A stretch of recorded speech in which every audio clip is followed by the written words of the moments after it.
Hello students, welcome to our channel Current Affair Updated. This is Devashish Awasthi. आज मैं आपके लिए एक बहुत इंपॉर्टेंट टॉपिक लेके आया हूं जो कि एग्जाम पर्सपेक्टिव से बहुत इंपॉर्टेंट है। टॉपिक है that is work amendment act 2025। Okay, तो इसको आज जो मैं डिस्कस करूंगा, पहले मैं आपको पूरा डिस्क्राइब करूंगा, डिस्क्रिप्टिव फॉर्म में सारी चीजें बताऊंगा इस एक्ट के रिगार्डिंग। उसके बाद मैं आपको इसके एमसीक्यूज भी कराऊंगा, तो आपको दोनों चीजें ही इस सिंगल लेक्चर में मिल जाएगी। लेक्चर को एंड तक देखना, जिसको अभी इसके बारे में कोई आइडिया नहीं है या आइडिया है तो कंफ्यूज हो, या तो कंफ्यूज नहीं भी हो तो ये समझ में नहीं आ रहा एग्जाम में कैसे क्वेश्चन आ सकते हैं, तो इस लेक्चर को एंड तक देखना। आपके सारे सोल्यूशन जो हैं, सारी प्रॉब्लम्स जो हैं वो यहां पर आपको मिल जाएगी। ओके, तो चलिए स्टार्ट करते हैं, देखते हैं वर्क अमेंडमेंट एक्ट 2025 इतना न्यूज में है तो उसमें क्या चीजें एग्जाम पर्सपेक्टिव से इंपॉर्टेंट है। Let's start. सबसे पहले देखिए, वर्क अमेंडमेंट एक्ट की मैं बात करूं तो सबसे पहले आपको यह पता होना चाहिए वर्क होता क्या है। देखिए, अगर आपसे कोई पूछ ले वर्क होता क्या है, बहुत सिंपल वर्ड्स में आपको समझाऊंगा और लेक्चर को एंड में आपको सारी चीजें समझ में आ जाएंगी। देखिए, वर्क है क्या। देखिए, वर्क इस्लाम के अकॉर्डिंग एक रिलीजियस और सोशल चैरिटेबल एक्ट है, ठीक है, जहां पर कोई भी person which a person permanently dedicates his property for welfare of society. कहने का मतलब, लेटर सपोज आपके पास कोई लैंड है, ठीक है, आपने ये प्रॉपर्टी को दे दिया for the welfare of society, मतलब दान कर दिया, चैरिटेबल ट्रस्ट कर दिया आपने, चैरिटेबल एक्ट कर दिया अपना, किसको आपने दान कर दिया for the welfare of the society, ठीक है। तो इसी को हम कहते हैं वक्फ। तो वक्फ का मतलब आपको बेसिक याद रखना है कि एक तरीके से ये सोशल और रिलीजियस चैरिटेबल एक्ट है, मतलब जो हम चैरिटी करते हैं उसी का ये एक्ट है, ठीक है। ये जो हम लोग करते हैं इसी को हम कहते हैं वक्फ, ठीक है।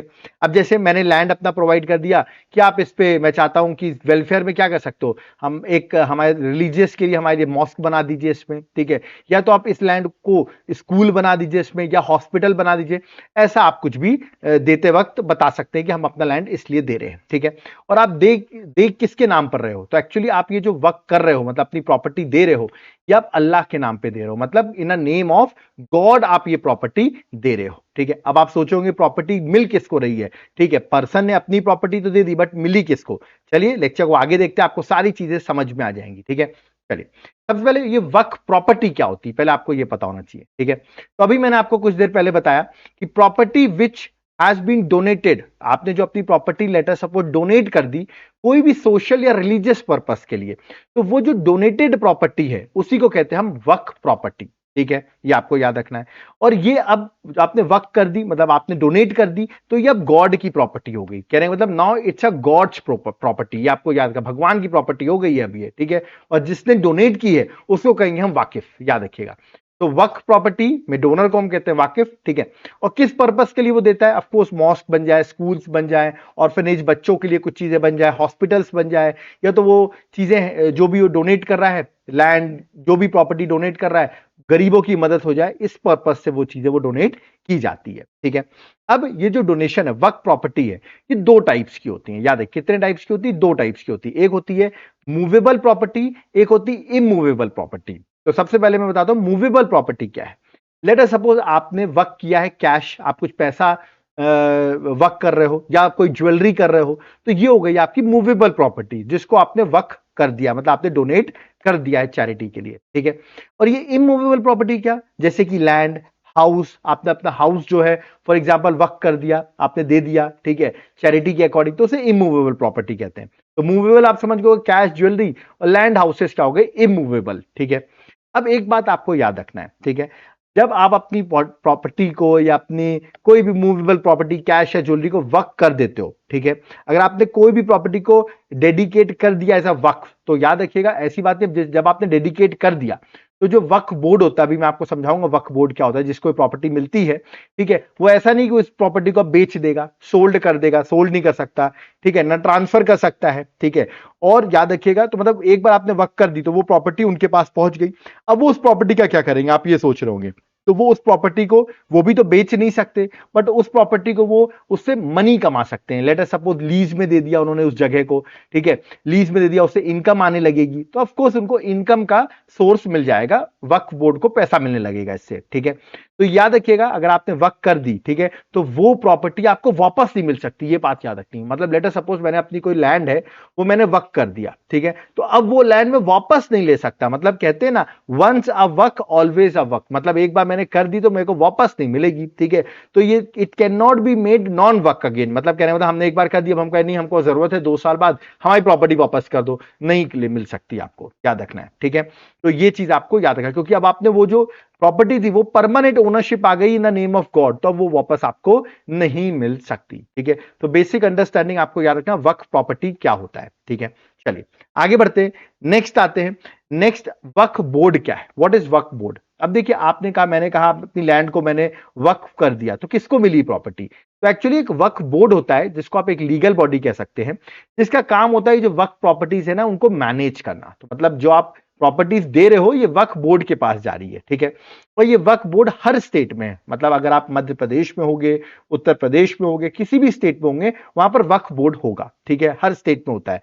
अंडर द वक्फ एक्ट 1954 ये वक्फ बोर्ड जो है वो हर स्टेट में स्टैब्लिश है, ठीक है।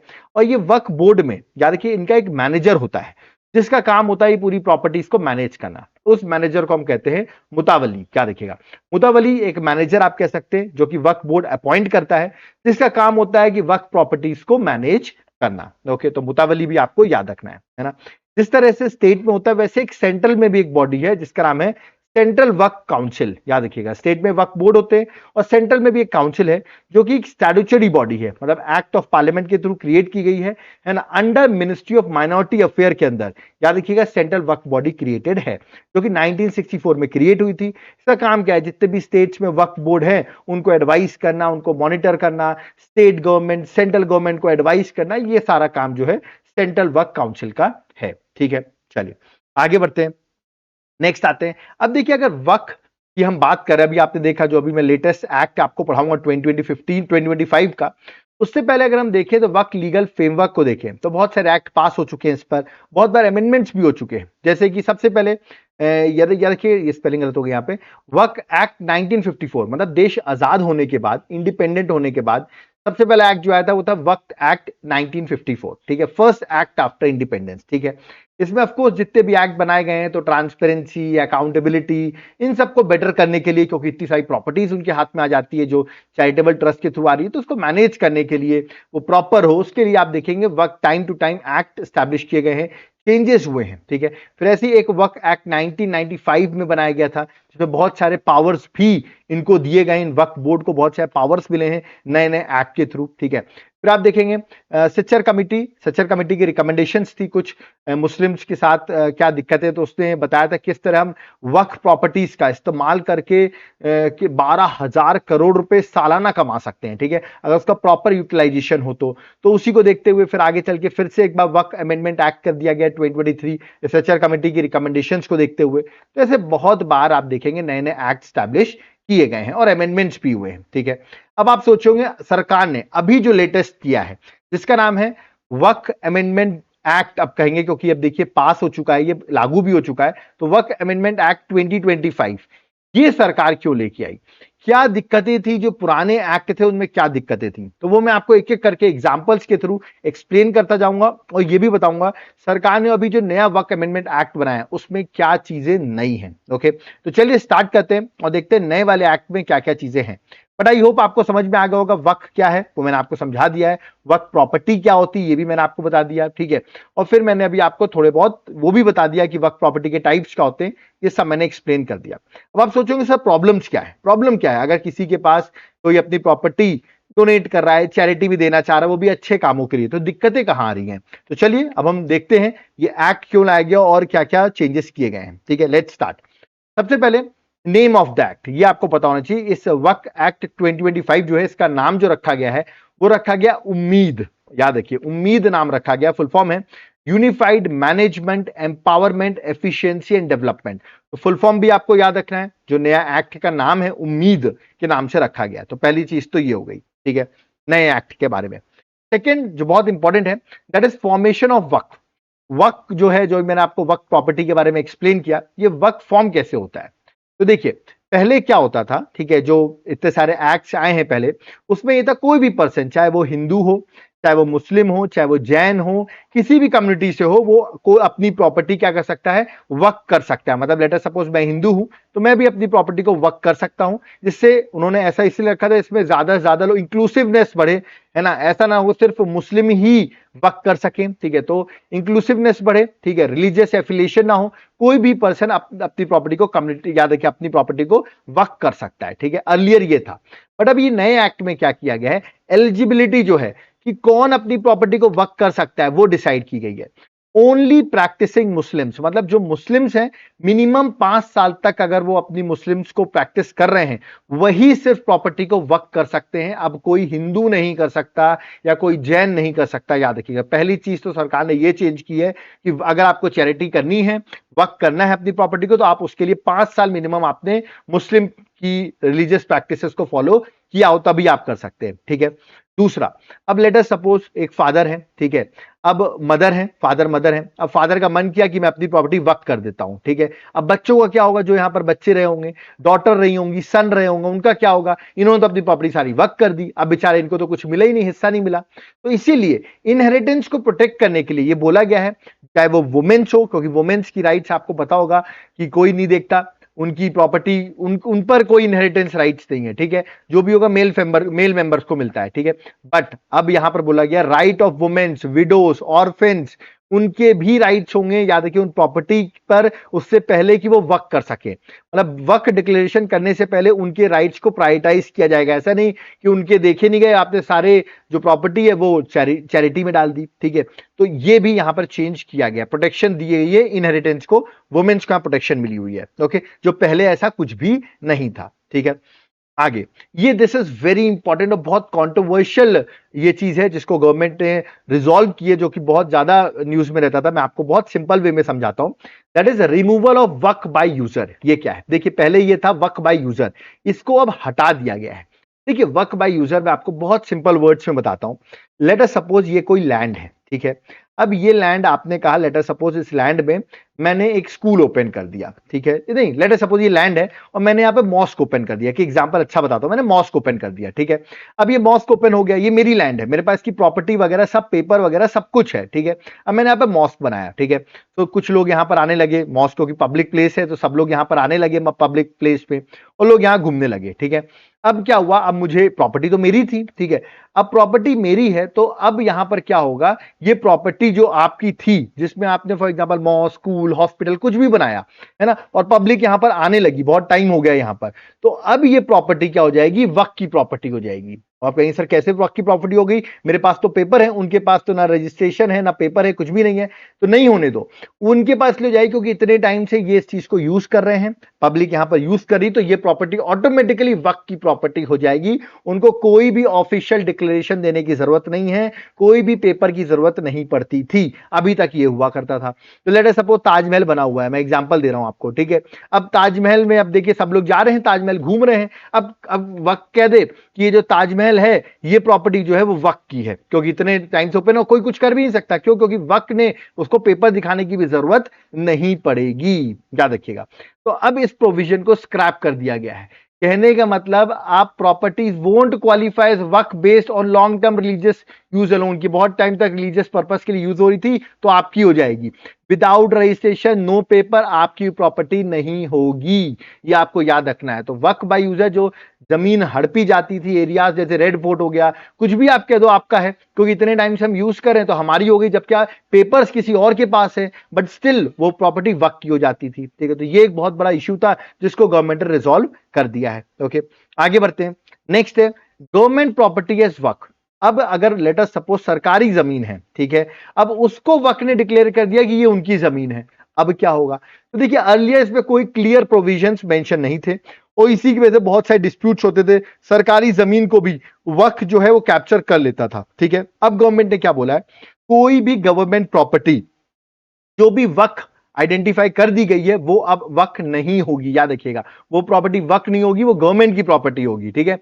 अगर आपको डिस्प्यूट है ठीक है, याद रखिएगा। पहली बात तो गवर्नमेंट की है तो गवर्नमेंट की रहेगी। अगर आपको लगता है ओनरशिप को डिस्प्यूट है तो वो कलेक्टर जो है होगा वो इस इशू को रिजॉल्व करेगा, ठीक है। वो अपनी रिपोर्ट बनाएगा, स्टेट गवर्नमेंट को सबमिट करेगा, है ना। उसके अकॉर्डिंग सब चीजें होंगी, ना कि आप सोचे कि ये प्रॉपर्टी जो है, क्योंकि बहुत बार देखा गया कि जो गवर्नमेंट प्रॉपर्टीज होती थी वो भी वक्त कैप्चर कर लेता था, तो वो चीज यहां पर हटा दी गई। क्लियरली मेंशन कर दिया गया गवर्नमेंट प्रॉपर्टीज वक्त नहीं हो सकती, और कोई डिस्प्यूट होगा तो कलेक्टर जो है वो रिजॉल्व करेगा डिस्प्यूट को, वो अपनी रिपोर्ट बना के रिजॉल्व करेगा, ठीक है। वो इंक्वायरी करके सारी चीजें रिजॉल्व करेगा, ठीक है। चलिए आगे बढ़ते हैं। नेक्स्ट है power to determine waqf property. ये भी बड़ा इंटरेस्टिंग था, जो भी बहुत न्यूज में था। अब कोई भी प्रॉपर्टी वक्फ है कि नहीं, ये कौन डिसाइड करेगा? तो ये डिसाइड करते थे पहले, एक्चुअली एक सेक्शन हुआ करता था, सेक्शन 40, जो आपका वक्फ एक्ट 1995 है, उसमें एक सेक्शन होता था सेक्शन 40। उसमें जो वक्फ बोर्ड होता था उसके पास पावर होता था कि वो एक इंक्वायरी करेगा और डिसाइड करेगा वो वक्फ प्रॉपर्टी है कि नहीं। तो अब सोचिए, अगर वक्फ बोर्ड खुद ही डिसाइड कर रहा है कि वो वक्फ प्रॉपर्टी है कि नहीं, तो वो तो बोलेगा ही ना वक्फ प्रॉपर्टी है, तो आप कुछ कर ही नहीं सकते। वक्फ खुद ही डिसाइड करता था कि ये प्रॉपर्टी वक्फ प्रॉपर्टी है कि नहीं है, ठीक है। तो अब इस प्रोविजन को भी हटा दिया गया है, सेक्शन 40 हैज बीन रिमूव्ड। अब वक्फ बोर्ड नहीं डिसाइड करेगा कि उसकी ये वक्फ है कि नहीं है, ये वक्फ प्रॉपर्टी है कि नहीं है, ठीक है। तो ये भी बड़ी अच्छी बात की है सरकार ने इस पर ये अमेंडमेंट करके। ओके, आगे बढ़ते हैं। नेक्स्ट, अब अगला जो इशू था वो था सर्वे ऑफ वक्फ। ये क्या होता था? देखिए, पहले अर्लियर मैं बता रहा हूं होता क्या था, एक सर्वे कमिश्नर को असाइन किया जाता था, ठीक है। और उसके साथ साथ एडिशनल कमिश्नर भी रहते थे, सर्वे कमिश्नर रहते थे, जो कि वक्फ सर्वे करते थे। वक्फ सर्वे कहने का मतलब कितनी प्रॉपर्टी स्टेट गवर्नमेंट की है, कितनी वक्फ की है, वो प्रॉपर एक पूरा रिपोर्ट जो है वो मेंशन करते थे, ठीक है। और ये बताते थे, वो स्टेट गवर्नमेंट को अपनी रिपोर्ट भी देते थे कि इतनी प्रॉपर्टी जो है वो स्टेट में वक्फ की है, ठीक है। अब क्या होता था, लेट अस सपोज कोई प्रॉपर्टी है ना, उस पर कोई और व्यक्ति कह रहा है ये मेरी प्रॉपर्टी है ना, तो ये कहते थे कि तो वक्फ की प्रॉपर्टी है, और एक गजेट में नोटिफिकेशन निकाल देते थे कि ये इतनी प्रॉपर्टी जो है वो सब वक्फ की प्रॉपर्टी है, ठीक है। अगर किसी पर्सन को चैलेंज करना हो कि अरे ये तो मेरी प्रॉपर्टी है, ये वक्फ की कैसे हो गई, तो उसको सिर्फ 1 साल का टाइम पीरियड रहता था कि वो 1 साल के अंदर चैलेंज कर दे। अगर उसने चैलेंज नहीं किया तो वो वक्फ की प्रॉपर्टी ही हो जाएगी, ठीक है। तो जनरली आप देखिए कौन गजेट पढ़ रहा है यहां पर जाकर, कब गजेट सरकार पब्लिश कर देती, किसी को पता ही नहीं चलता था, ठीक है। और बहुत सारी प्रॉपर्टीज वो इशू कर देते थे और वो उनकी हो जाती थी, ठीक है। और अगर मान लो कोई डिस्प्यूट, अगर लेटर सपोज 1 साल से पहले आदमी ने देख भी लिया और डिस्प्यूट उसको लगा कि अरे ये तो मेरी प्रॉपर्टी, कैसे सर्वे कमीशन ने वक्फ की डिक्लेयर कर दी, तो डिस्प्यूट अगर होता था तो एक ट्राइब्यूनल था, ठीक है, जो वक्फ का एक ट्राइब्यूनल हुआ करता है, ठीक है। वहां पर क्या होता था, ट्राइब्यूनल होता था, वहां पर आप जाइए, मतलब अगर आपको कोई भी दिक्कत हो तो आप सिविल कोर्ट या रेवेन्यू कोर्ट में नहीं जाएंगे, आप वक्फ के ट्राइब्यूनल में जाएंगे, ठीक है। और वहां पर जो भी डिसीजन दिए जाएंगे वो फाइनल होंगे, उसके अगेंस्ट आप अपील नहीं कर सकते हाई कोर्ट या सुप्रीम कोर्ट में। ऑफ कोर्स आप हाई कोर्ट जा सकते, इंटरवीन कर सकते, बट कोई स्पेशल सर्कमस्टांसेस में 99.9% में तो लोग जाते ही नहीं थे, ठीक है। क्योंकि वहां पे कुछ स्पेशल, जैसे कॉन्स्टिट्यूशनल कुछ चेंजेस हो तो आप हाई कोर्ट सुप्रीम कोर्ट जा सकते थे, वरना आप ये मानिए जो भी ट्राइब्यूनल ने फैसला दे दिया वही माना जाएगा, और ट्राइब्यूनल में भी उन्हीं के लोग हुआ करते थे, ठीक है। तो इसका ये मानिए, मतलब आपकी प्रॉपर्टी पर वक्फ हो गई तो आपको कुल मिला के मिलनी तो है ही नहीं, वो तो प्रॉपर्टी गई, ठीक है। ये हुआ करता था सर्वे ऑफ वक्फ में अर्लियर। अब इसको क्या किया गया, इस सर्वे ऑफ वक्फ को अब क्या चेंज कर दिया गया वो मैं आपको बताता हूं। सबसे पहले सर्वे कमिश्नर हटा दिया गया है, अब कलेक्टर को पावर कर दिए गए हैं कि वो सर्वे कंडक्ट करेगा, ठीक है। और वो बताएगा, क्योंकि उसको स्टेट रेवेन्यू लॉस के बारे में आइडिया है, वो डिसाइड करेगा कौन सी प्रॉपर्टी वक्फ की है, कौन सी गवर्नमेंट की है, वो प्रॉपर डिफाइन करेगा, ठीक है। और ये भी जो होता था 1 साल के अंदर आपको बताना पड़ेगा कि वो आपकी है कि नहीं है, वरना वो चीज क्या हो जाएगी, हट जाएगी, मतलब आपको नहीं मिलेगी, वक्फ हो जाएगी। तो इस प्रोविजन को भी रिमूव कर दिया गया है। तो ऐसा नहीं है कि 1 साल के अंदर लोगों को बताना पड़ेगा, ठीक है। और एक बात और कर दी गई है कि अगर डिस्प्यूट आता है कोई भी, ठीक है, तो ट्राइब्यूनल डिसीजन जो होंगे वो फाइनल नहीं होंगे। कहने का मतलब, अगर जो भी ट्राइब्यूनल ने डिसीजन दिया तो आप 90 दिनों के अंदर हाई कोर्ट में अपील कर सकते हैं। मतलब अब आप हाई कोर्ट जा सकते हैं, पहले भी जा सकते थे बट वो स्पेशल सर्कमस्टांसेस में थे। अब सरकार ने नॉर्मली मेंशन कर दिया कि अब 90 दिनों के अंदर आप अपील कर सकते हैं हाई कोर्ट में, ठीक है। तो ये एक चेंज किया गया है। ओके, नेक्स्ट, लिमिटेशन एक्ट 1963, इसमें क्या चेंज किया गया है वो मैं आपको बताता हूं। इसके अंदर क्या एक्सेप्शन दे दिया गया था वक्फ को, वो मैं आपको एक्सप्लेन करता हूं। देखिए, लेट अस सपोज आपको एक इंडिविजुअल हो, ठीक है, आपका कोई लैंड है, ठीक है, तो वो लैंड अगर आपको क्लेम करना है तो 12 साल के अंदर आपको क्लेम करना पड़ेगा। ऐसा नहीं कि लेट अस सपोज आज मैं 2025 में हूं और मैं कहूं वो 1955 वाली जो लैंड है ना वो मेरी है, ठीक है, आप ऐसे क्लेम नहीं कर सकते। कोई भी इंडिविजुअल को 12 ईयर्स के अंदर कोई भी प्रॉपर्टी को क्लेम करना पड़ता है। ठीक है, अगर सरकारी जमीन को अपनी प्रॉपर्टी क्लेम करनी है तो 30 साल के अंदर सरकार को भी क्लेम करना पड़ता है। 100-200 साल पुरानी प्रॉपर्टी को आप क्लेम नहीं कर सकते। ठीक है, बट वक्फ को यहां पर एक बेनिफिट मिला हुआ था। क्या बेनिफिट मिला हुआ था कि वो 100 साल पुरानी, मतलब कोई टाइम लिमिट नहीं, आप 100 साल पुरानी प्रॉपर्टी कह देंगे कि ये प्रॉपर्टी वक्फ की है। ठीक है, कोई लिमिटेशन पीरियड नहीं था उनका। ठीक है, तो याद रखिएगा वो कभी भी किसी भी प्रॉपर्टी को 200 साल पुरानी, 500 साल पुरानी, मुगल्स के टाइम की प्रॉपर्टी कह देंगे उनकी वक्फ प्रॉपर्टी है ये। ठीक है, तो ये सारी चीजें जो थी, ये इनको जो एक्सेप्शनल मिला हुआ था, ये भी अब हटा दिया गया है। आप भी नॉर्मल की तरह ही ट्रीट होगे। ऐसा नहीं कि आप 200 साल पुरानी प्रॉपर्टी को कहो। अब लेट अस सपोज मैं ही कह दूं कि मेरी जो 1800 में जो प्रॉपर्टी वो मेरी है। अब आप कहोगे सर 1800 में तो आप पैदा ही नहीं हुए थे, बट मैं कह दूंगा मेरी प्रॉपर्टी है। तो ऐसे प्रोविजन जो होते थे ना, एक लिमिट जो होती थी वो इन पर लागू नहीं होती थी, तो वो चीज इनसे हटा दी गई है। Okay, next, central Waqf council of Waqf board composition. ये क्या है? देखिए यहां पर बोला गया था, पहले क्या होता था, all members of central Waqf council of board members had to be Muslims. पहले अर्लियर ये होता था कि सारे को मुस्लिम्स होना पड़ेगा, बट अब क्या कर दिया गया है, अब ये बोला गया इसमें 2 नॉन मुस्लिम्स भी हो सकते हैं। याद रखिएगा, central Waqf council of board से वक्फ बोर्ड की बात करूं तो इसमें अब नॉन मुस्लिम्स, 2 नॉन मुस्लिम्स भी हो सकते हैं। ठीक है, और जो मुस्लिम्स होंगे उनमें से 2 मेंबर्स में वुमेन्स होना मस्ट है। याद रखिएगा, मतलब 2 मुस्लिम मेंबर्स जो होंगे उसमें से 2 मेंबर्स वुमेन्स होना कंपलसरी है। ये भी गवर्नमेंट ने चेंज किया है। ओके, आगे ट्राइब्यूनल का कंपोजिशन अगर देखें तो पहले क्या होता था, एक स्टेट लेवल ट्राइब्यूनल होता था। ठीक है, फॉर वक्फ डिस्प्यूट, जिसको जज लीड करता था। ठीक है, और उसके साथ साथ एक स्टेट ऑफिसर होता था। ठीक है, और याद रखिए जो एडिशनल डिस्ट्रिक्ट मजिस्ट्रेट रैंक का होता था, और एक मुस्लिम लॉ एक्सपर्ट होता था। याद रखिए, मतलब जिसको मुस्लिम लॉ के बारे में आइडिया वो हुआ करता था। ठीक है, ट्राइब्यूनल में अब मुस्लिम लॉ एक्सपर्ट को हटा दिया गया है। ठीक है, अमेंडमेंट ने बोला कोई मुस्लिम लॉ एक्सपर्ट नहीं होगा। ठीक है, अब उसकी जगह एक करंट और अ फॉर्मर डिस्ट्रिक्ट जज होगा एज चेयरमैन, अ करंट और a former joint secretary to the state government, या तो वो होगा। ठीक है, तो मतलब आप कह सकते हैं जो मुस्लिम लॉ एक्सपर्ट हुआ करते थे उनको हटा दिया गया है। ठीक है, इस ट्राइब्यूनल के कंपोजिशन से। चलिए आगे बढ़ते हैं। नेक्स्ट है पावर ऑफ सेंट्रल गवर्नमेंट। ये क्या है पावर ऑफ सेंट्रल गवर्नमेंट, क्या इसको मैं एक्सप्लेन कर देता हूं। देखिए बोला गया ये बिल एम्पावर करता है सेंट्रल गवर्नमेंट को कि वो rules regarding registration, publication of accounts of Waqf, publication of proceedings of Waqf board, ये सारे चीजों पे रूल्स जो है वो सेंट्रल गवर्नमेंट के पास पावर है कि वो बना सकती है। ठीक है, और ये भी पावर दिया गया है कि सेंट्रल गवर्नमेंट, याद रखिए, ऑडिट करवा सकती है कैग के थ्रू या कोई भी ऑफिसर के थ्रू। ये जो फंड्स इनके पास प्रॉपर्टी इतनी आती है उस पर ऑडिटिंग कराई जा सकती है। अर्लियर ये सिर्फ पहले स्टेट गवर्नमेंट कराती थी, अब सेंट्रल और स्टेट गवर्नमेंट दोनों ही ऑडिटिंग करवा सकती हैं। ठीक है, एक बात और बोला गया है कि सेपरेट वक्फ बोर्ड होना चाहिए, separate Waqf board allowed for Bohra और अगाखानी सेक्ट। याद रखिएगा, इनको भी इंक्लूड करने की बात की गई है। बोहरा और अगानी, याद रखिएगा, दैट इज अगाखानी सेक्ट के बारे में भी बोला गया है कि इनके लिए भी एक सेपरेट वक्फ बोर्ड होना चाहिए। ठीक है, for Bohra and Agakhani sect के लिए। ठीक है, along with Shia and Sunni sect इनके लिए भी होना चाहिए। ठीक है, तो ये बात भी इस एक्ट में बोली गई है। ठीक है, तो आपने देखा मैंने क्या क्या चीजें आपको बताई, ये सारी चीजें इस एक्ट के बारे में थी जो बहुत इंपॉर्टेंट थी। इसमें सेक्शन 40 और ये जो है दैट इज यूजर्स वाला जो मैंने आपको बताया, वक्फ बाय यूजर्स, ये दोनों बहुत ज्यादा एग्जाम के लिए इंपॉर्टेंट थे। ठीक है, आगे बढ़ते हैं। अब देखिए जो वक्फ अमेंडमेंट एक्ट, अब तो एक्ट हो गया है। ठीक है, जिसको आप उम्मीद एक्ट भी कह रहे हैं, तो इसका ऑब्जेक्टिव क्या है?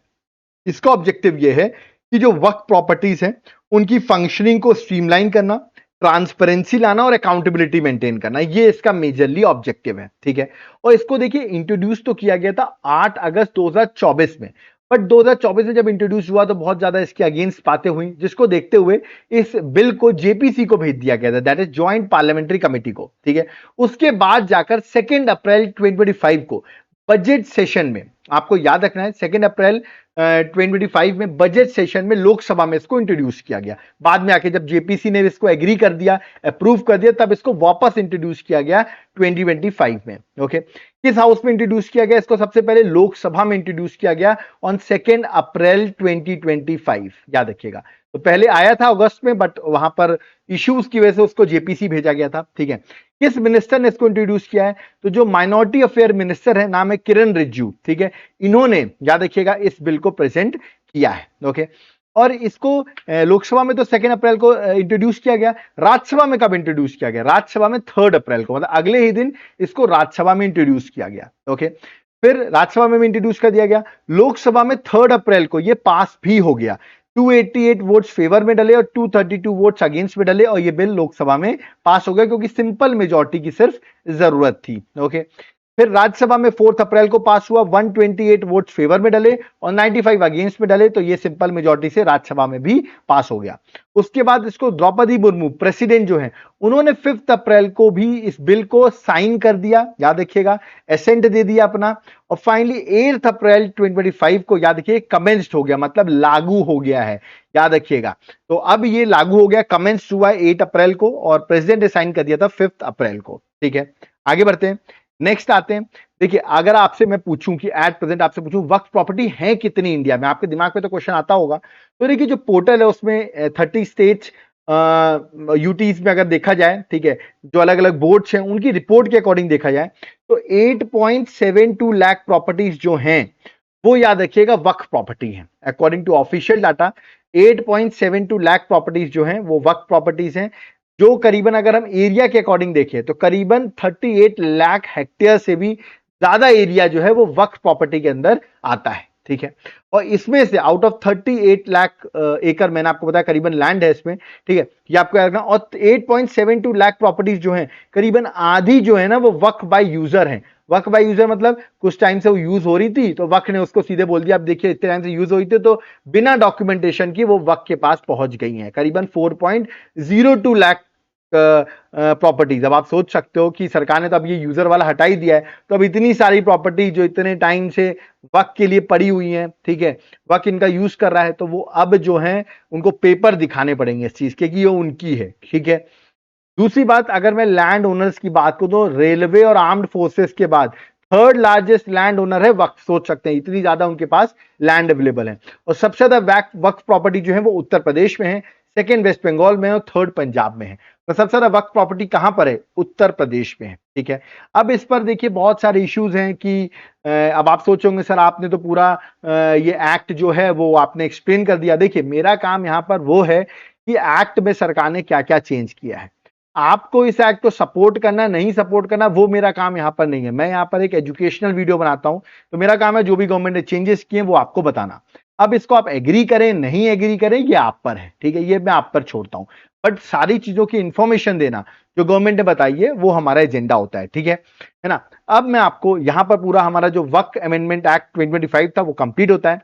अब मैं आपको इसके कुछ एमसीक्यू प्रैक्टिस करा देता हूं जिसमें आपको ये समझ में आ जाए किस तरह क्वेश्चंस पूछे जा सकते हैं। ठीक है, तो यहां पर पूरा मुद्दा जो है वक्त का मैंने आपको पूरा बता दिया है, क्या दिक्कतें थी, सरकार ने क्या चेंजेस कर दिए। ठीक है, अब इस पे इश्यू स्टार्ट होगा कि ये प्रॉपर्टी डिस्प्यूट है क्या सर सिर्फ ये वक्त में जो हुआ है, या ये रिलीजियस इशू है जिस पर इतना विद्रोह हो रहा है। ठीक है, तो देखो प्रॉपर्टी और रिलीजियस दोनों ही कह सकते हो आप, ठीक है, क्योंकि प्रॉपर्टी बहुत सी प्रॉपर्टीज ऐसी हैं जो वक्त ने बाय यूजर मतलब बिना पेपर के उनको कैप्चर कर रखा है। ठीक है, रिलीजियस इश्यूज इसलिए क्योंकि charitable in name of God जो है वो प्रोवाइड की गई हैं। ठीक है, अब जैसे ज्ञानवापी में भी आप देख रहे हैं इश्यूज जो आ रहे हैं तो कह रहे हैं वो वक्त की प्रॉपर्टी है, इतने साल से हमने वक्त कर रखा है उसको। ठीक है, तो ऐसे करके बहुत सारे इश्यूज हैं, उसी को देखते हुए याद रखिएगा इस पर इतना एक्ट जो है वो पास किया गया है। तो चलिए एमसीक्यू सॉल्व करते हैं। सबसे पहला MCQ, in which house the Waqf amendment bill 2025 first introduce. सबसे पहले कहां इंट्रोड्यूस किया गया? देखिए, सबसे पहले इसको लोकसभा में इंट्रोड्यूस किया गया इन द बजट सेशन, याद रखिएगा 2 अप्रैल 2025 में। ऑफ कोर्स इसको पहले भी अगस्त में रखा गया था, याद रखिएगा, सेकंड दैट इज 8 अगस्त 2024 में भी रखा गया था, बट उस टाइम पे joint parliamentary committee that is JPC को भेज दिया गया था। बट अभी लेटेस्ट जो रखा गया है वो रखा गया 2 अप्रैल 2025। Okay, next question, who introduce the Waqf amendment bill 2025 in the Lok Sabha? किसने इंट्रोड्यूस किया? तो जो हमारे माइनॉरिटी अफेयर मिनिस्टर हैं, ये उनकी इमेज, इनका नाम है किरण रिजिजू, इन्होंने इस बिल को लोकसभा में रखा है। तो correct answer option number D है। Okay, next question, question number 3, Waqf amendment bill 2025 amends which act? किस एक्ट को ये अमेंड करता है? ये मैंने आपसे पूछा, चेंज करता है, तो वो करता है, याद रखिए, वक्फ एक्ट 1995 जो है ना उसको चेंज कर रहा है ये वक्फ अमेंडमेंट एक्ट 2025, याद रखना है। तो डी जो है करेक्ट आंसर है। ठीक है, नेक्स्ट क्वेश्चन में आते हैं। Next question number 4, When did President Draupadi Murmu give her assent to the वर्क अमेंडमेंट बिल 2025? कब उन्होंने assent दिया? देखिए उन्होंने, मैं आपको बता दूं, वो पोर्चुगल जाने वाली थी, उससे पहले ही 5 अप्रैल को उन्होंने इसका असेंट दे दिया है, ठीक है, और 8 अप्रैल से लागू भी हो गया है ये एक्ट, याद रखिएगा। तो 5 अप्रैल को प्रेसिडेंट द्रौपदी मुर्मू ने दिया है और कमेंस लागू हुआ है 8 अप्रैल 2025 में। ओके, नेक्स्ट, एज पर वर्क अमेंडमेंट एक्ट 2025 रजिस्ट्रेशन ऑफ वर्क property will now be mandatory with whom. तो अब आपको अगर वर्क की प्रॉपर्टी को रजिस्ट्रेशन कराना है, ठीक है, तो किसके साथ आपको रजिस्ट्रेशन कराना पड़ेगा, है ना? ऑप्शन है स्टेट गवर्नमेंट नहीं, स्टेट वक्फ बोर्ड नहीं, डिस्ट्रिक्ट कलेक्टर, याद रखिएगा। ए जो है करेक्ट आंसर है, डिस्ट्रिक्ट कलेक्टर जो है, ठीक है, तो वो आपको याद रखना, रजिस्ट्रेशन ऑफ वर्क property now it will be mandatory to register work property with the district collector so that the correct value and condition can be assessed. ऐसा नहीं पहले ये काम सर्वे कमिश्नर कर लेता था, ठीक है, अब आपको अपनी प्रॉपर्टीज को रजिस्टर कराना पड़ेगा जो कि डिस्ट्रिक्ट कलेक्टर करेगा। Okay, next, What is the new name of Work Amendment Act 2025? ये मैंने आपको एक्सप्लेन कर दिया, दैट इज उम्मीद, that is option number D, unified work management empowerment efficiency development act 1995। तो डी जो है वो करेक्ट आंसर है।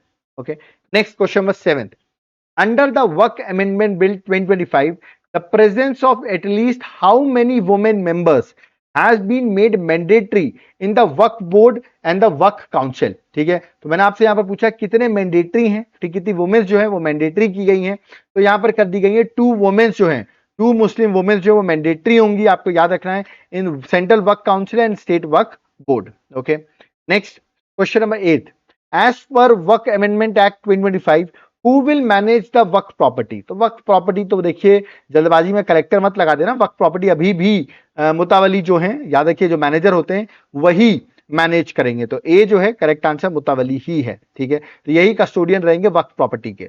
Next question number 9, as per वर्क amendment bill 2025 how many days can a tribunal decision be appealed in the high court? High court में याद रखिएगा कितने दिनों के अंदर आप अपील कर सकते हैं डिसीजंस को, मैंने अभी आपको पढ़ाया, that is 90 days. Option number D जो है करेक्ट आंसर, 90 दिनों के अंदर आप, याद रखिएगा, अपील कर सकते हैं, ठीक है, मतलब ट्राइब्यूनल ने कोई डिसीजन दिया, आपको नहीं मानना है तो आप हाई कोर्ट जा सकते हैं, ठीक है।